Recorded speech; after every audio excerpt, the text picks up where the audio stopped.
همش که نباید آدم خودش بگه حالش بده. یه وقتی بفهمید حال یکی خوب نیست. ریمیکس بای مهدیار آیسوبیت. تنهایی زندگی کردم و وقتی فهمیدم آدم و همشون حرفن، من احتیاج ندارم به این آدم و وقتی که تنهایی خوشحال قلبم چمدونو بستم بعد این آلبوم دیگه برای همیشه کشور رفتم. مشتاق فنامم جاشون تو قلبم، بدون اونا نمیخوام هیچی و هست رفاته که همه تقلیدن، به دنیا اومدم برای جنگیدن. من پنبه گذاشتم توی گوشام چون میدونم من همه بد میگم.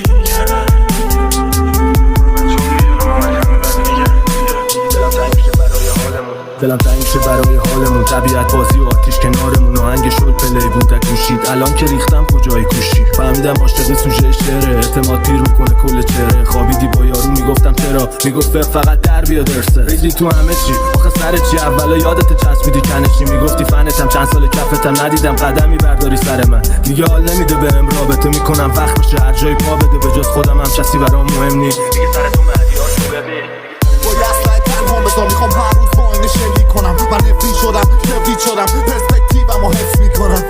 نمیخوام همیش کنم. یادم 5 سالم بود توی خونه یه اتاق بودیم، زمستونا بود سرما و جور و شب و لرزون. تو حیاط خونه مردم منو دستشویی رفتن صف می‌بستن، وقتی میرفتی بیرون هرچی توی خونه بود و کف می‌رفتن. رو خروسلاری شک می‌بستن،